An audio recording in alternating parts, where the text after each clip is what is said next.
Hey there. Subscribe to my channel. And also press this bell icon.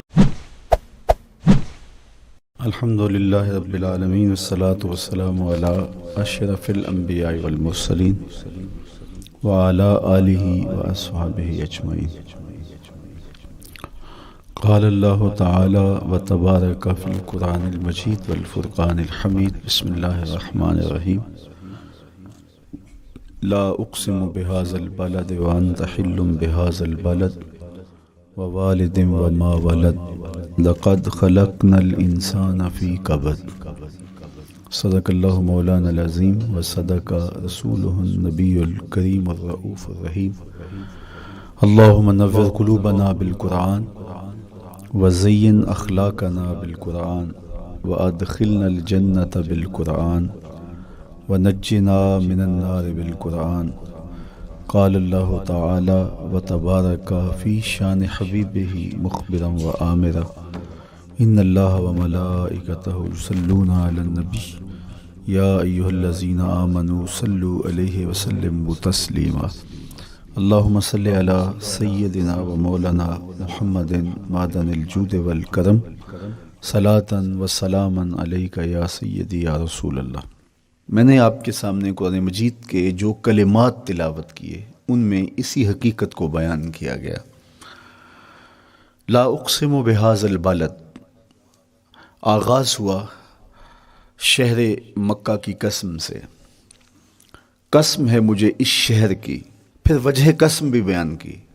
وَأَنْتَ حِلٌّ بِهَذَا الْبَلَدِ، مجھے اس شہر کی قسم اس لیے کہ محبوب اس شہر میں تو جو بستا ہے، تیرا بسیرا ہے اس شہر میں، اس شہر کی گلیوں نے تیرے قدم چومے ہیں اور تیرے انفاس کی مہک اس کی فضاؤں میں بسی ہے، اس لیے مجھے قسم کہ یہاں تم رہتے ہو. اللہ اکبر. علماء کے مابین اس بات پر اختلاف ہے کہ مکہ المکرمہ افضل ہے یا مدینہ النبی صلی اللہ علیہ وآلہ وسلم افضل ہے. ایک علمی اختلاف ہے. بعض نے کہا مکہ المکرمہ افضل ہے، دلائل دیے، بڑا وزن ہے دلائل میں. بعض نے کہا مدینہ رسول صلی اللہ علیہ وآلہ وسلم افضل ہے، دلائل دیے، بڑا زور ہے دلائل میں.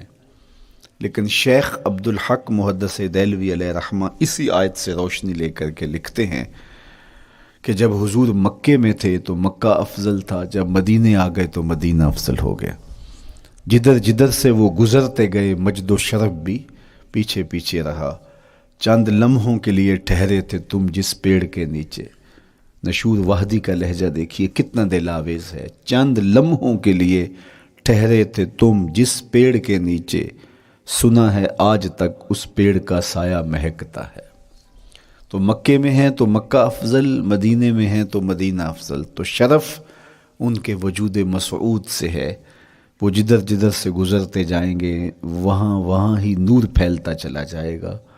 اور پیر نصیر الدین علیہ رحمہ کا لہجہ یہاں کتنا خوبصورت دکھائی دیتا ہے. ایک بار وہ جدھر سے گزرے ہیں نصیر، ایک بار وہ جدھر سے گزرے ہیں نصیر، بار بار ادھر سے بہار گزری ہے. تو کہا کہ قسم ہے مجھے اس شہر کی، یعنی شہر مکہ کی. کیوں اس شہر کی قسم؟ وَأَنْتَ حِلٌّ بِهَذَا الْبَلَدِ، کہ محبوب اس شہر میں تمہارا قیام ہے، اس شہر میں تمہاری رہائش ہے، تمہارے انفاس کی مہک ہے اس شہر کی فضاؤں میں، اور تمہارے قدموں کو چھوا ہے اس شہر کی گلیوں نے، اس لیے قسم کہ یہاں آپ رہتے ہو. وَوَالِدٍ وَمَا وَلَدَ، اور قسم ہے باپ کی، اور قسم ہے جو اس کی اولاد ہے. والد سے مراد کیا ہے اور ما ولد سے مراد کیا ہے؟ تو اس کے بارے میں ایک قول یہ ہے کہ والد سے مراد حضرت ابراہیم علیہ السلام ہے، اور ما ولد سے مراد حضور علیہ السلام جو ان کے فرزند ہیں. ایک قول کے والد سے مراد حضرت آدم علیہ السلام ہیں، اور ما ولد سے مراد ان کی ساری ذریت اور نسل ہے. تیسرا قول کہ والد سے مراد حضور علیہ السلام ہیں، اور ما ولد سے مراد حضور علیہ السلام کی ساری امت، حضور علیہ السلام کی ساری آل اطرت، حضور کے اصحاب. لیکن علماء نے پہلے قول کو ترجیح دی کہ مکہ المکرمہ کی قسم کی گئی تو پھر مناسبت بنتی ہے کہ حضرت ابراہیم کا ذکر بھی ہو، تو اس لیے والد سے مراد حضرت ابراہیم ہیں اور ما ولد سے مراد حضور علیہ الصلوۃ والسلام کی ذات ستودہ صفات ہے۔ تو تین چیزیں ہوئیں جن کی قسم کی گئی۔ سب سے پہلے شہر مکہ کی قسم کی گئی، پھر حضرت ابراہیم علیہ السلام کی قسم کی گئی، اس کے بعد حضور علیہ الصلوۃ والسلام کے مبارک وجود کی قسم کی گئی۔ تین قسمیں کر کے کہا کیا گیا، چونکہ جو خالی ذہن شخص ہو، جب اس کو کوئی بات بیان کی جائے تو قسم سے آغاز نہیں کیا جاتا۔ متردد الذہن کو کوئی بات کرنی ہو تو قسم سے آغاز کیا جاتا ہے، یا پھر آپ جس مضمون کو بیان کرنے جا رہے ہیں وہ اتنا اہم ہے کہ اس کی اہمیت کو اجاگر کرنے کے لیے آپ کو قسم کرنا پڑتی ہے۔ تو یہ جو ما بعد کا مضمون ہے جس کو میرے رب نے بیان کیا، اس سے قبل ایک نہیں، دو نہیں، تین قسمیں کیں، تو پھر کان تو کھڑے ہو گئے، سماعتیں تو بچھ گئیں کہ وہ کون سی شے ہے جس کو بیان کرنا مقصود ہے، اور اس سے قبل قسم پہ قسم کی جا رہی ہے۔ قسم محبوب شہر مکہ کی، قسم محبوب تیرے والد بزرگوار حضرت ابراہیم علیہ السلام کی، اور قسم تیرے پاکیزہ وجود کی۔ اب انسان بالکل سماعتیں بچھا کے منتظر ہے کہ قسم کی کس بات کی جا رہی ہے، کس بات پہ قسمیں ہو رہی ہیں۔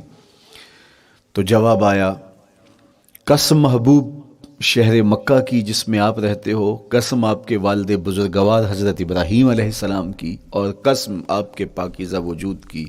لقد خلقنا الانسان فی کبد، ہم نے انسان کو مشقتوں میں رہتا پیدا کیا ہے۔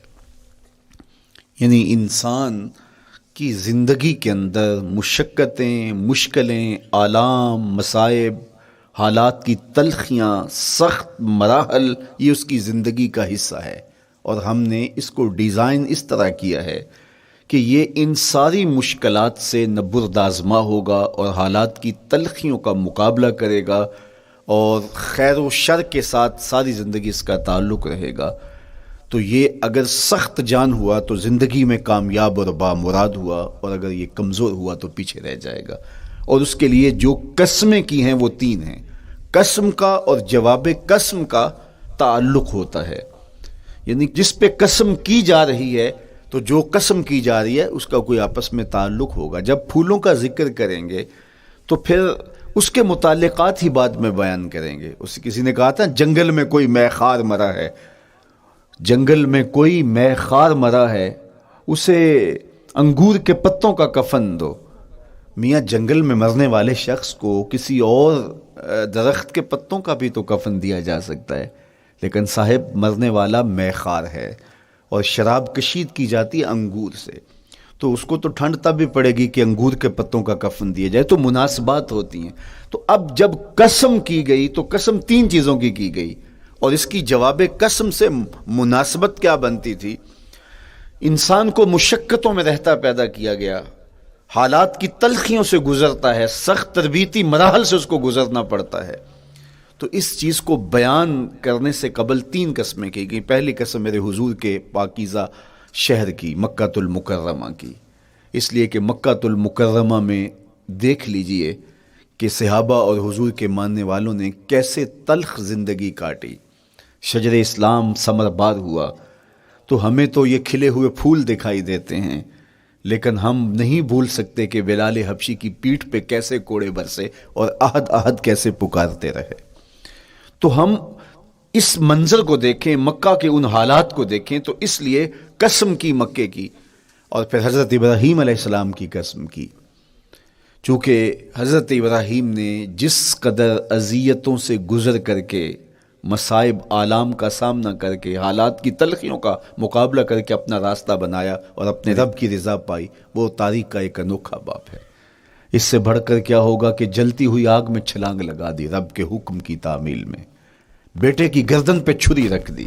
یہ تماشا لب بام نہیں تھا، منا کی وادی میں وہ انوکھا واقعہ رقم ہوا کہ آج بھی تاریخ انگشت بدندہ ہے کیا ایک باپ، اور وہ اس بیٹے کو ذبح کرنے کے لیے آمادہ ہو گیا جو اس کی آنکھوں کا نور ہے اور دل کا قرار ہے، رب سے مانگ مانگ کے لیا، لیکن تعمیل ارشاد میں اس بیٹے کی گردن پہ چھری رکھنے کے لیے باپ تیار ہو جاتا ہے اور اس کو ذبح کرنے کے لیے آمادہ ہو جاتا ہے، حتیٰ کہ بیٹے کو لٹا لیتا ہے اور ہاتھ میں چھری پکڑ کے بیٹے کی گردن پہ رکھ کے پوری ہمت کے ساتھ جب چھری چلاتا ہے تو آواز آتی ہے فلما اسلما وتلہ للجبین ونادیناہ ان یا ابراہیم قد صدقت الرؤیا انا کذالک نجزی المحسنین۔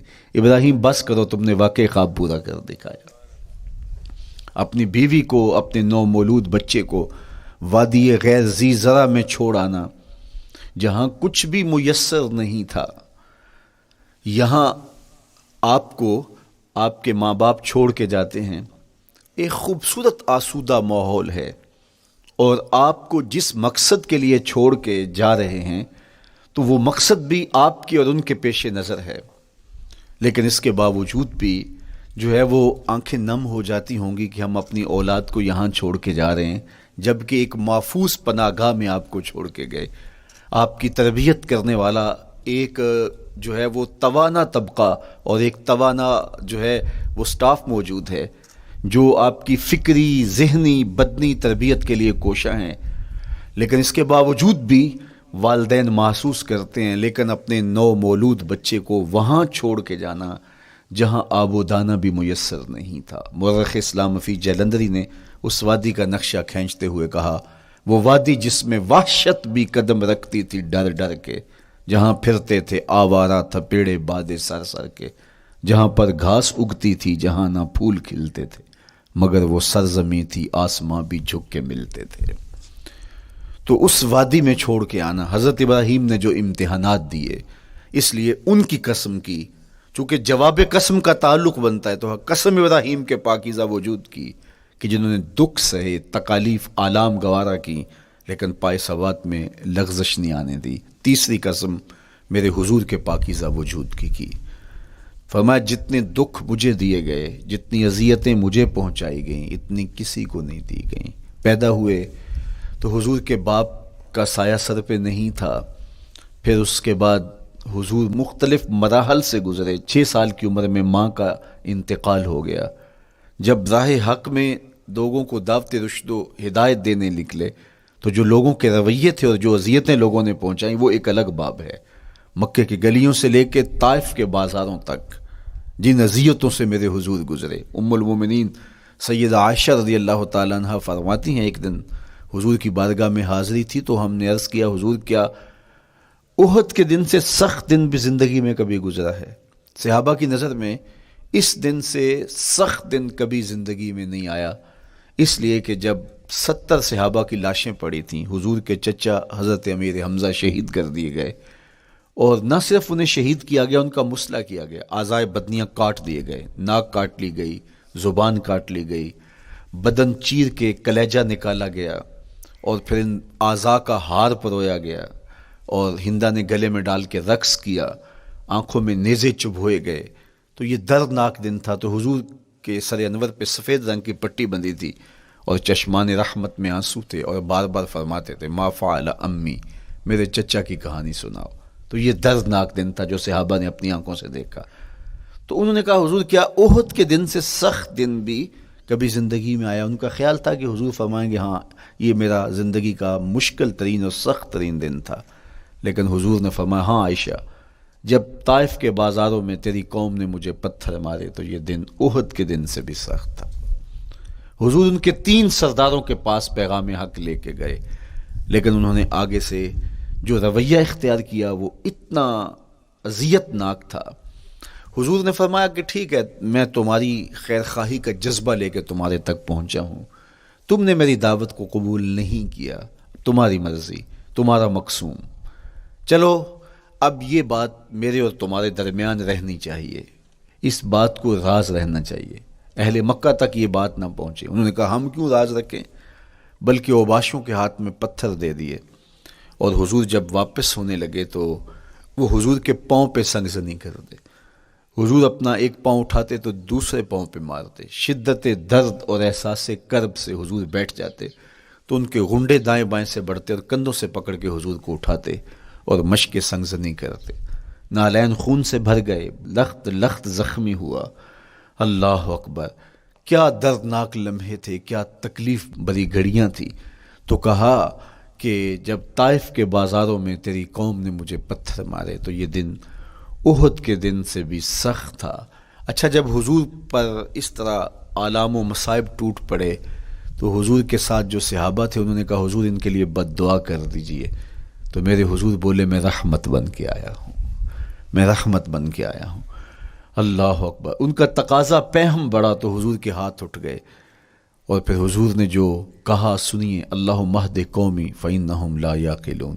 اے اللہ میری قوم کو ہدایت دے دے، یہ مجھے جانتے نہیں، اگر جانتے تو ان کا میرے ساتھ یہ رویہ نہ ہوتا.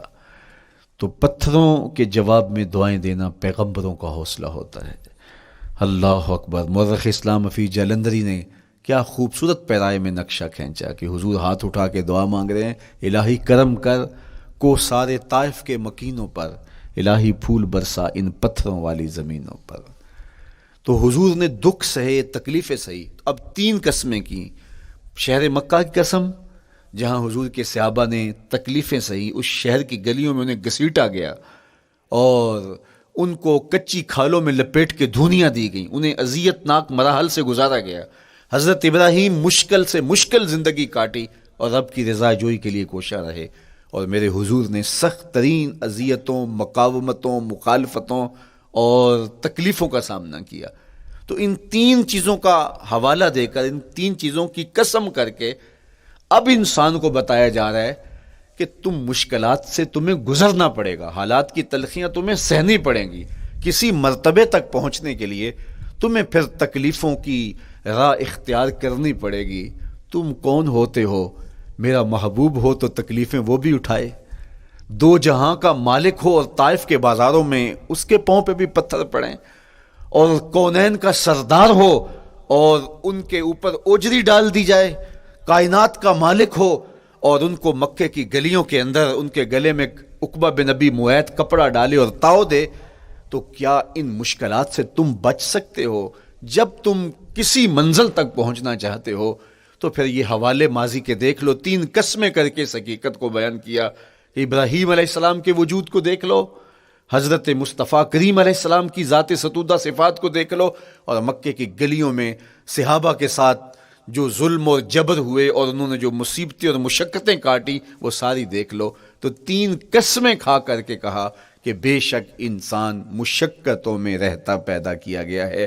اس لیے قافلہ انسانی کے وہ افراد جو کسی منزل کے متلاشی ہوتے ہیں، جو جستجو کی زندگی بسر کر رہے ہوتے ہیں، ان کو پھر مشکلات سے گزرنا پڑتا ہے اور حالات کی تلخیاں ان کو گوارا کرنا پڑتا ہے، کشاکش حیات سے ان کو ٹکرانا پڑتا ہے، اور ان کو آگے بڑھنے کے لیے ان کو تکلیفوں سے گزر کر کے، جان گسل مراحل سے گزر کر کے پھر منزل کی طرف عازم سفر ہونا پڑتا ہے.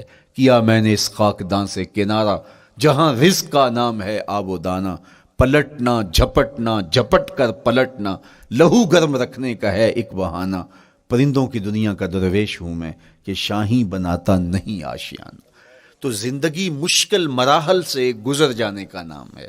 اقبال نے کہا تھا ہے شباب اپنے لہو کی آگ میں جلنے کا نام. یہ زندگی آسان نہیں ہے، یہ حالات کی تلخیوں کا مقابلہ کرنے کا نام ہے، یہ ضبط نفس کا نام ہے، یہ اپنے من کی تربیت کا نام ہے. حضرت امام راضی سایت کریمہ کے تحت لکھتے ہیں کہ جب بچہ شکم مادر میں ہوتا ہے تو وہ 3 پردوں میں ہوتا ہے، ایک جھلی کا پردہ، ایک رحم مادر کا پردہ اور ایک پیٹ کا پردہ. تو 3 پردوں میں وہ بیچارہ بڑی عجیب سی حالت میں ہوتا ہے. یہ اس کا پہلا مرحلہ ہے تخلیق کے بعد. اس کے بعد پیدائش کا دوسرا مرحلہ ہے. یہ زچہ بچہ دونوں کے لیے موت و حیات کے مرحلے ہوتے ہیں. اس کے بعد وہ پیدا ہوا، اس دنیا پہ آیا تو اس کی مشکل کیا ہے؟ زبان ہے، بولنا نہیں جانتا، دیکھتا ہے پہچان نہیں سکتا، سنتا ہے سمجھ نہیں سکتا، ہاتھ ہیں پکڑ نہیں سکتا، ٹانگیں ہیں چل نہیں سکتا. کتنی مشکل بن گئی. یہ سب کچھ چیزیں ہونے کے باوجود بھی وہ بے بس دکھائی دیتا ہے. اس کو دودھ مانگنے کے لیے بھی رونا پڑتا ہے. تو یہ ایک مرحلہ تھا. پھر آہستہ آہستہ اس نے بولنا سیکھا، ایک ایک حرف کر کے لفظ لفظ جوڑ کے وہ جملے مکمل کرتا رہا. آج تو زبان کا طوطی بولتا ہے، آج تو بات کریں تو جو ہے وہ ماحول تھم جاتا ہے. لیکن انسان ذرا پلٹ کے آغوش مادر میں تیری ماں نے ایک ایک حرف تجھے سکھایا تھا، ایک ایک لفظ تجھے سکھایا تھا، لفظ لفظ کر کے حرف حرف کر کے جملے بنے. اور آج تیری گفتار کی شوخی کے تذکرے زمانے میں ہیں تو پھر تجھے بولنا سکھایا. تو چل نہیں سکتا تھا، آج تیری جو ہے وہ جولانیاں دیکھنے والی ہیں، تیری رفتار کو کوئی چھو نہیں سکتا ہے. تیری آنکھوں کی بجلیاں آج عقابوں سے بڑھ کر ہیں. آج تیرے کانوں کے اندر نغموں کا جہاں آباد ہے. آج تیرے ہاتھوں کی گرفت کہ آگے شیر غراں بھی ہو تو وہ بھی بے بس ہو جاتا ہے. لیکن دیکھ تو کتنا مجبور تھا. اچھا چلو وہاں سے آگے آئے، پھر زندگی کو سیکھنا پڑتا ہے، آداب سیکھنے پڑتے ہیں، کس سے کیا بات کرنی ہے سیکھنا پڑتا ہے. آگے بڑھے، جوانی کی دہلیز پہ پہنچے. جوانی انسان کی زندگی کا باقپن ہوتا ہے، عروج ہوتا ہے. اللہ اکبر. لیکن جوانی کو تقدس معاب رکھ کے منزل تک پہنچانا یہ سب سے مشکل مرحلہ ہوتا ہے. چونکہ جذبات بے قابو ہیں، خواہشیں آوارہ ہیں، اور تا حد نظر نظارے ہی نظارے جو دل کو کھینچتے ہیں. اب اپنے تقدس کو جو شخص محفوظ رکھے، کائنات میں سب سے قیمتی جوہر حضرت انسان کا اس کی عصمت کا جوہر ہے. اور سب سے حسین چہرہ وہ ہے جو جنسی کالک سے اپنے آپ کو بچا لے. تو جوانی ہو، باقپن ہو، اور پھر اپنی خواہشات کو بے قابو نہ ہونے دیا جائے. سب سے مشکل مرحلہ پوری زندگی میں یہ آتا ہے. کسی نے کہا تھا کتاب زیست کا ایک اور باب بیت گیا، شباب بیت گیا، ایک عذاب بیت گیا. تو شباب کا ختم ہونا اور اس کو خیریت سے منزل تک پہنچنا یہ کتنا بڑا مشکل مرحلہ ہوتا ہے. جس کا جوانی میں باطن کا چہرہ مسخ ہو جاتا ہے اور جنسی کالک سے جو چہرہ آلودہ ہو جاتا ہے اس کا عفت کا دامن داغدار ہو جاتا ہے. تو اس لیے وہ چہرہ تاباں ہے، وہ چہرہ روشن ہے، وہ چہرہ منور ہے جو اپنے آپ کو کالک نہیں لگنے دیتا اور اپنی عصمت کی حفاظت کرتا ہے. میرے حضور نے بھی ارشاد فرمایا سبعۃ یظلھم اللہ تعالی فی ظلہ یوم لا ظل الا ظلہ. 7 اشخاص ایسے ہیں قیامت کے دن جب کوئی سایہ نہیں ہوگا، اللہ ان کو اپنے عرش کا سایہ عطا کرے گا. ان میں سے پہلا شخص امام عادل حکمران. دوسرا شخص وشاب نشأ فی عبادت اللہ، وہ جوان جس کی جوانی اللہ کی عبادت میں بسر ہوئی. تیسرا وہ شخص ورجل قلبہ معلق بالمساجد، وہ شخص جس کا دل مسجد میں لگتا ہے، مسجد میں جمتا ہے.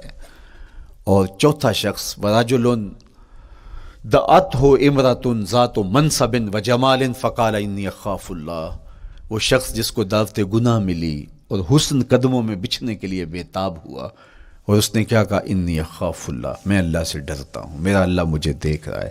میرے حضور نے فرمایا قیامت کے دن جب کوئی سایہ نہیں ہوگا اللہ اس کے اوپر اپنے عرش کا سایہ تان دے گا. جو اپنی عصمت کے جوہر کو بچا گیا. تو یہ ایک مشکل مرحلہ تھا اپنی جوانی کے تقدس کی حفاظت کرنا. میرے حضور نے ارشاد فرمایا انا حبیب اللہ، میں اللہ کا حبیب ہوں. جو جوان جوانی میں توبہ کرتا ہے وہ بھی اللہ کا حبیب ہے.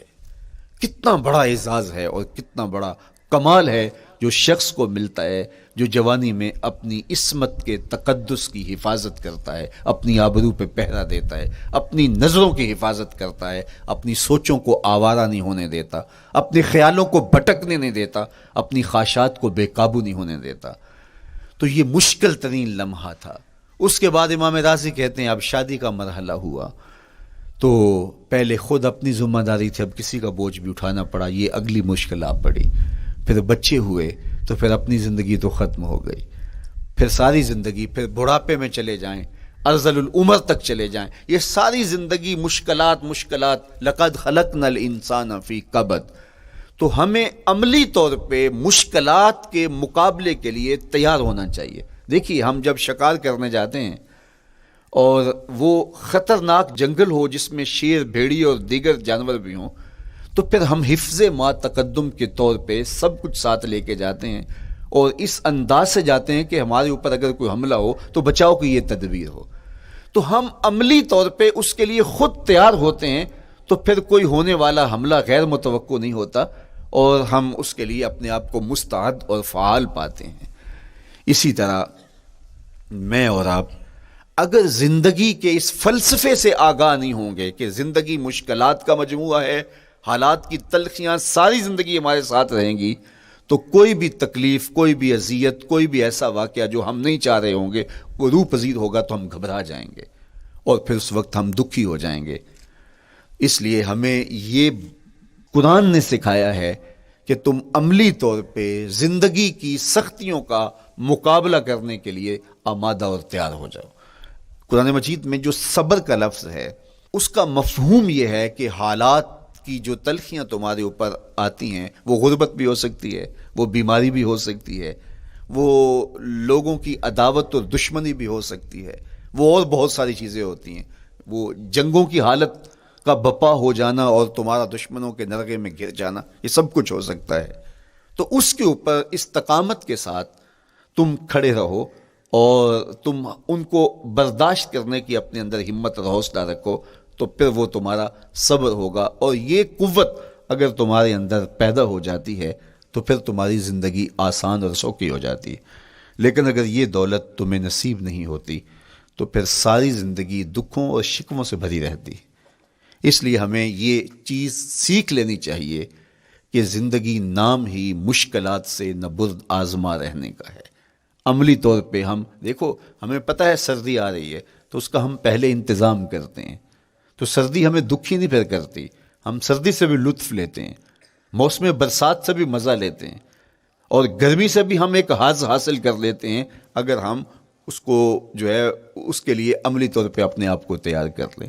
لیکن اگر ہم اس کے لیے تیاری نہیں کریں گے تو سوائے گھبراہٹ کے اور کچھ نہیں ہوگا.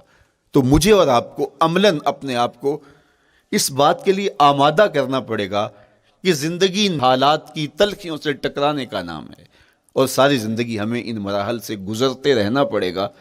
اور قرآن نے جو ہے وہ 3 قسمیں کر کے، اور 3 قسمیں بھی شہر مکہ کی اور محبوب کریم کے پاکیزہ وجود اور جناب ابراہیم علیہ السلام کی، تاکہ تمہیں پتہ چلے جب ان کو بھی ان مراحل سے گزرنا پڑا میں اور آپ کیا بیچتے ہیں.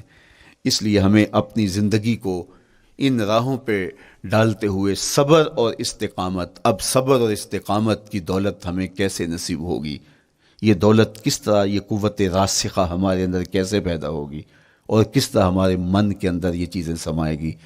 اللہ تعالیٰ کی خشیت، اس پر توکل، اس پر بھروسہ، اور اللہ تعالیٰ جل شانہ کی طرف سے ہر کام کے ہونے کا یقین ہمارے اندر یہ استقامت اور یہ حوصلہ پیدا کرتی ہے یہ چیز. اس لیے مجھے اور آپ کو اپنی پوری زندگی میں اس عمل سے گزر کر کے اپنے آپ کو مضبوط ترین صورتحال میں لا کے کھڑا کرنا پڑے گا، اور یہی زندگی کا جمال ہے. تو اب پھر دیکھیے قرآن کیا کہہ رہا ہے. لا اقسم بہذا البلد وانت حل بہذا البلد ووالد وما ولد، 3 قسمیں کی. اس کے بعد ارشاد فرمایا لقد خلقنا الانسان فی کبد، ہم نے انسان کو مشکلوں میں، مصائب میں، آلام میں رہتا ہوا پیدا کیا. کہتے ہیں جب حضرت انسان کی تخلیق ہوئی تو اس کا خمیر جب گویا جا رہا تھا تو اس کے اوپر 39 دن تک آزمائشوں کی، دکھوں کی، تکلیفوں کی بارش ہوئی، اور ایک دن خوشیوں اور مسرتوں کا می برسا.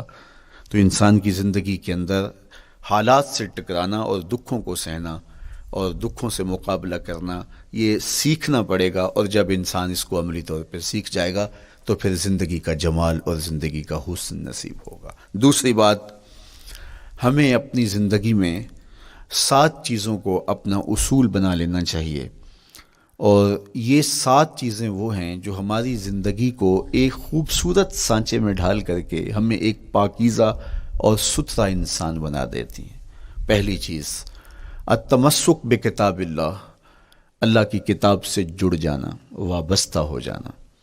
جب ہم کتاب اللہ سے وابستہ ہو جائیں تو پھر ہمارے باطن کی اور نفس کی تربیت ہوتی ہے، اور پھر ہم وہ مطلوب انسان بنتے ہیں جو ہمارا رب ہم سے تقاضا کرتا ہے. تو اس لیے ہمیں اپنی زندگی میں اس چیز کو لازم کر لینا چاہیے کہ ہمارا کوئی بھی دن قرآن مجید کی تلاوت کے بغیر نہ گزرے۔ اپنے دن کا آغاز قرآن مجید کی تلاوت سے کیجیے۔ سورہ یاسین سے جو اپنے دن کا آغاز کرتا ہے سارا دن اللہ کی امان میں رہتا ہے، اس کی حفاظت میں رہتا ہے۔ اور اپنی شب کا آغاز سونے سے پہلے سورہ الملک کی تلاوت کریں، آپ ساری شب اللہ کی امان میں، اس کی حفاظت میں رہیں گے۔ اور قرآن مجید کو سمجھ کر اس کے مفاہیم و مطالب کے ساتھ ایک رکوع کم از کم پوری زندگی، اپنی زندگی کے نصاب میں آپ کتنا وقت مختلف امور کے لیے سر انجام دیتے ہیں۔ یہ کتاب انسانی ہدایت کے لیے، انسانی تربیت کے لیے اس سے کوئی اور بہتر اور مؤثر جو ہے وہ نصاب نہیں ہو سکتا ہے۔ انسان سازی کا بہترین ذریعہ ہے یہ کتاب، اور اس کتاب کے ذریعے سے جو ہے وہ انسان پستیوں سے اٹھ کے بلندیوں تک جا پہنچتا ہے۔ اقبال نے تو کہا کہ گر تمی خواہی مسلمان زیستن، نیست ممکن جز بقرآن زیستن۔ اگر تو مسلمان بن کے جینا چاہتا ہے تو قرآن کے بغیر ایک قدم بھی نہیں چل سکتا۔ تو آگے چل کے اسی نظم میں کہا کہ فاش می گوئم آنکھ در دل مزمرست، این کتابیں نیست چیزیں دیگرست۔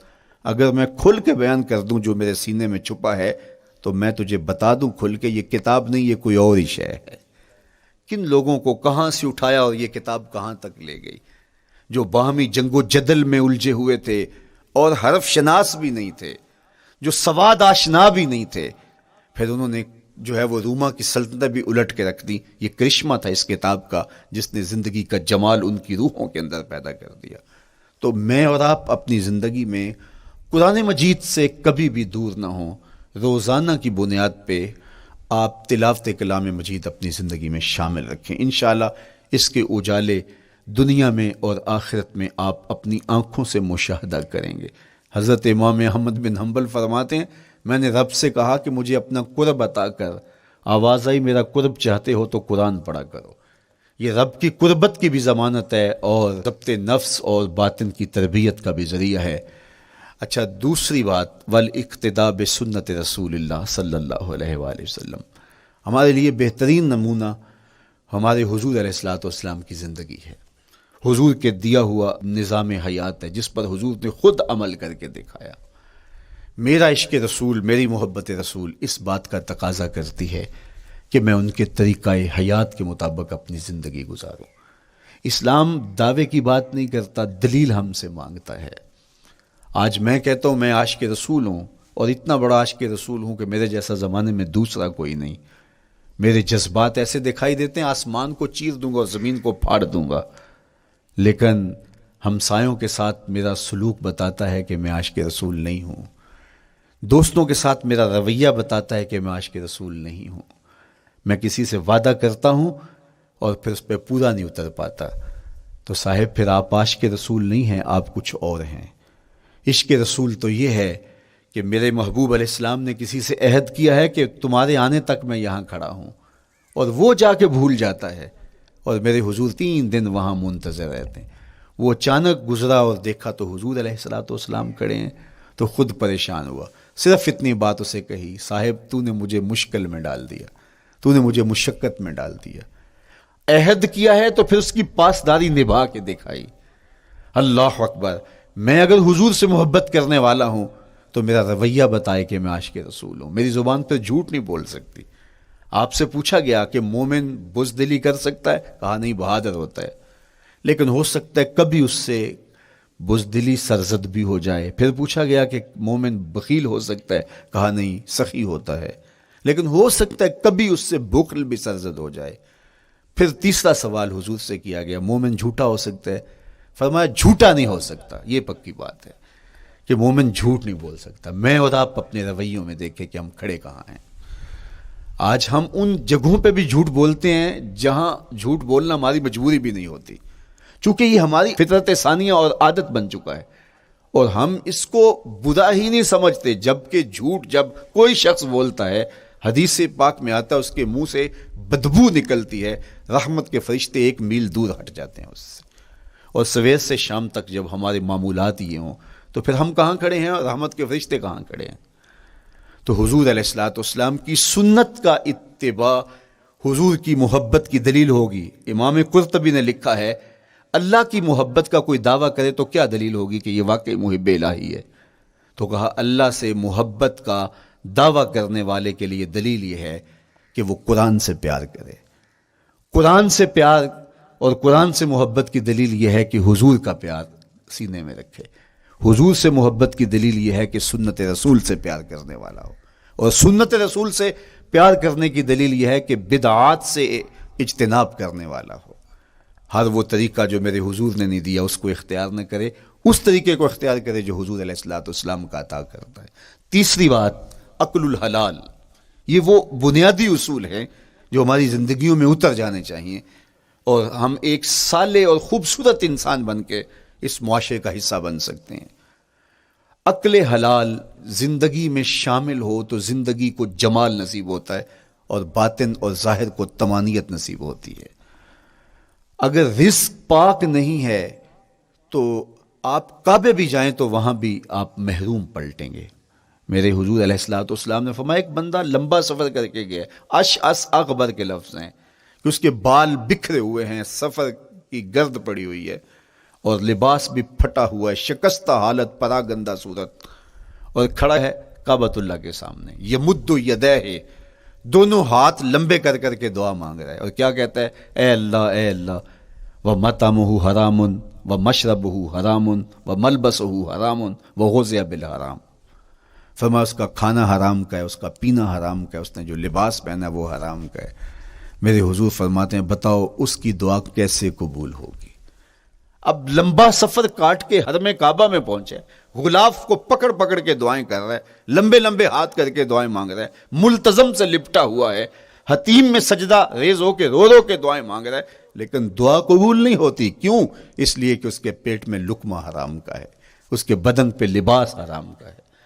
تو اسلام نے جتنا زور حلال کمانے، حلال کھانے اور حلال اختیار کرنے پر دیا ہے، تو ایک مومن اگر اسلام کے مبادیات سے بھی آگاہ ہو تو اس کی تو زندگی کے اندر جو ہے وہ حرام گھس ہی نہیں سکتا ہے، بلکہ وہ مشکوک سے بھی اجتناب کرے.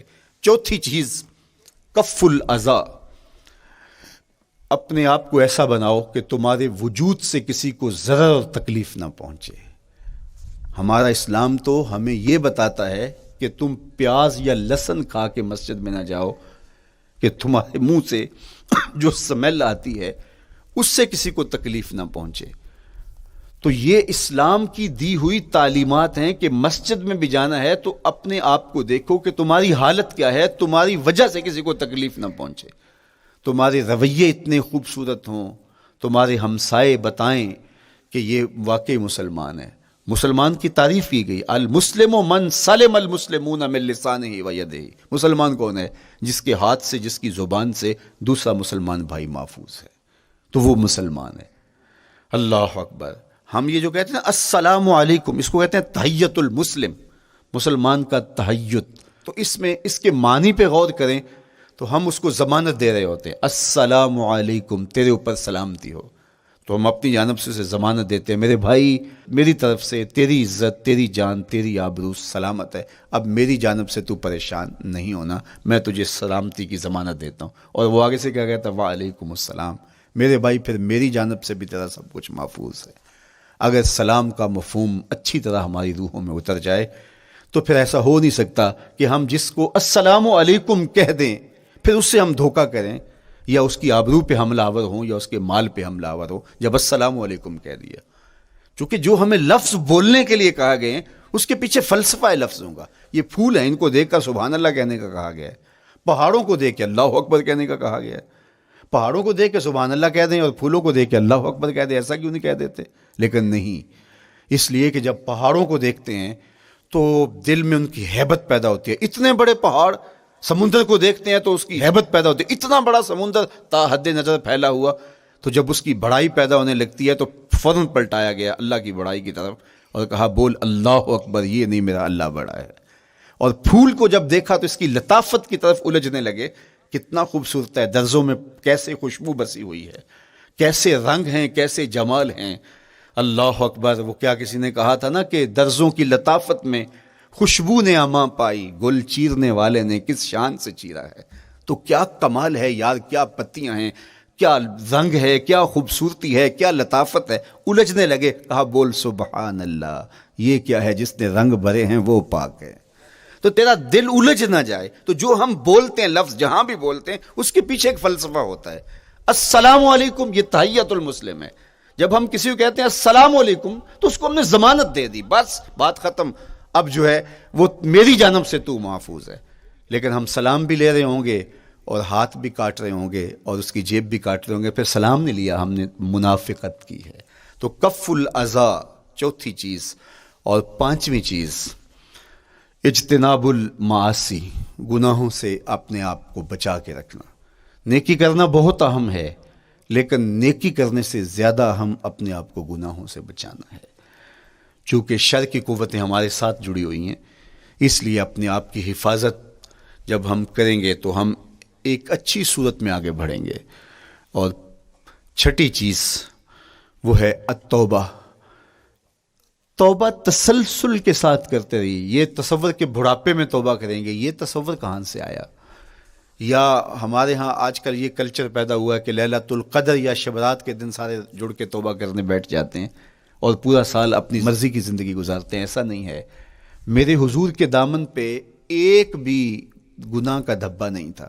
ہم نبیوں کی عصمت کے قائل ہیں، کسی نبی پر کوئی گناہ کا دھبا نہیں ہوتا۔ اگر اس امکان کو بھی تسلیم کر لیا جائے تو ساری شریعت مشکوک ہو جاتی ہے، لیکن اس کے باوجود حضور فرمایا میں دن میں اللہ سے 100 بار توبہ کرتا ہوں، ایک دن میں 100 مرتبہ توبہ کرتا ہوں۔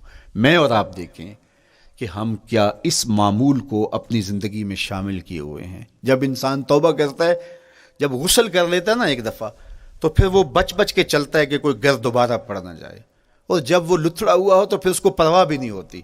اس لیے ہمیں بار بار غسل کرنے کی، بار بار توبہ کرنے کی تلقین کی گئی ہے، تاکہ ہم پھر نئے گناہوں سے بچتے رہیں گے۔ تو اپنی زندگی میں توبہ کا تسلسل کیجئے، شام سویرے صبح بار بار اللہ سے توبہ کی اور رجوع کیجئے۔ اور آخری چیز ادا الحقوق، حقوق کا ادا کرنا۔ ہمارے ذمے جو حقوق عائد ہوتے ہیں وہ ہمارے والدین کے ہیں، وہ ہمارے بہن بھائیوں کے ہیں، وہ ہمارے دوستوں کے ہیں، ہمسایوں کے ہیں، ہمارے اساتذہ کے ہیں، کلاس فیلوز کے ہیں۔ وہ حقوق حتیٰ کہ جانوروں کے کیوں نہ ہوں، تو ان حقوق کو ہم ادا کرنے والے، دست بردار نہیں ہو سکتے ہم ان حقوق سے۔ یہ مومن کی زندگی ہے، یہ ہمارا نظم حیات ہے، یہ اسلام کا دیا ہوا منشور ہے، یہ طریقہ زندگی ہے کہ ہم ایک ایک کے حق کو ادا کرتے ہوئے اپنی زندگی کو بسر کریں۔ بالخصوص میں طلباء سے مخاطب ہوں کہ یہ عمر تربیتی اعتبار سے سب سے اہم عمر ہے۔ سیدنا علی المرتضیٰ رضی اللہ تعالیٰ عنہ فرماتے ہیں کہ 15 سال سے لے کر کے 20 سال تک کی عمر میں انسان کے نظریات پختہ ہوتے ہیں اور اس کی عادتیں جمتی ہیں۔ یہ دوسرے کہتے ہیں 13 سے 19 سال تک کی عمر، وہ کہتے ہیں یہ بڑی اہمیت کی حامل ہے۔ تو 13 سے 19 سال یا 15 سے 20 سال تک کی عمر، بعض کا تو ہوتا ہے کہ ابھی بچے ہیں، ماں باپ بھی سستی کرتے ہیں کہ ان کو تہجد کا عادی اب کیوں بنائیں، ابھی تو یہ بچے ہیں، ان کو ان چیزوں سے، چھوٹی چھوٹی چیزوں کا عادی اب کیوں بنائیں، جب بڑے ہوں گے، سمجھدار ہوں گے، ذمہ داریوں کا بوجھ آئے گا، سب کچھ کر لیں گے۔ تو پھر اس وقت کرنا مشکل ہوتا ہے، پھر کر نہیں پاتا بندہ۔ تو جو سیکھنا ہے، جو عادتیں پختہ کرنی ہے، وہ اسی زندگی میں ہوتی ہیں۔ تو یہ آپ کا ایک موقع ہے، آپ کو ایک ماحول فراہم ہوا ہے۔ آپ کے ہمسائے آپ کے کلاس فیلوز ہیں جو آپ کے ساتھ کمرے میں رہ رہے ہیں۔ ہمسائیگی کے حقوق ادا کرنے کا جو انداز ہے وہ یہاں ہی سیکھیے اور اپنے اندر اس کو متحقق کیجیے اور پختہ کیجیے۔ اسی طرح اپنے گفتگو کے لہجوں میں شائستگی، اپنے انداز کے اندر خوبصورتی اور اپنے رویوں کے اندر جمال پیدا کرنے کی کوشش کریں۔ اپنے آپ کو مؤثر بنائیں اور شریعت کے بتائے ہوئے اصول اور ضابطوں کے مطابق آپ جب زندگی کے چند دن گزار لیں گے، پھر زندگی گزارنے کا نشہ آنے لگ جائے گا۔ چونکہ جب ہم اپنی خواہش کی زندگی گزارتے ہیں تو پھر ہم خود بے چین اور مضطرب ہوتے ہیں، اس لیے کہ ہمیں اس طرح زندگی گزارنی چاہیے جس طرح ہمارے رب نے ہمیں بتایا ہے۔ آپ کوئی بھی مشین خریدتے ہیں، کوئی بھی چیز لیتے ہیں تو اس کے ساتھ چھوٹی سی بک دیتے ہیں آپ کو، اس کا طریقہ استعمال بتاتے ہیں کہ اس کو یوں استعمال کرو گے تو دیر پا اس کے فوائد حاصل کرو گے۔ اگر یہ مائک ہم اس طرح استعمال نہیں کرتے، اپنی خواہش سے استعمال کریں گے تو پھر نتیجہ کیا ہوگا کہ تھوڑے دنوں کے بعد جو ہے وہ خرابی کی طرف سلسلہ چلے گا۔ اس طرح یہ وجود جس پاکیزہ ذات نے بنایا ہے اس نے ہمیں بتایا ہے کہ اس کو استعمال کیسے کرنا ہے اور اس زندگی کو کیسے گزارنا ہے۔ اور پھر انسان کو ایک ماڈل اور نمونہ بھی چاہیے، تو کہا نمونہ دیکھنا ہے تو محمد عربی کی ذات دیکھ لو، ادھر دیکھتے جاؤ اور زندگی گزارتے جاؤ، دیکھنا تمہاری زندگی کتنی خوبصورت اور کتنی پروقار گزرتی ہے۔ اللہ آپ کو دنیا آخرت کی برکتیں دے، اپنی پناہوں اور اپنی امان اور اپنی حفاظتوں کا حصار دے، اور آنے والا کل اللہ بہتر فرمائے، میرے وطن کی خیر کرے، میرے ملک کو امن کے اجالے دے، یہاں دہشت گردی کے سلگتے الاؤ ٹھنڈے کر کے امن کی بہاریں پیدا کر دے۔ کی محمد سے وفا تو نے تو ہم تیرے ہیں، یہ جہاں چیز ہے کیا لوح و قلم تیرے ہیں۔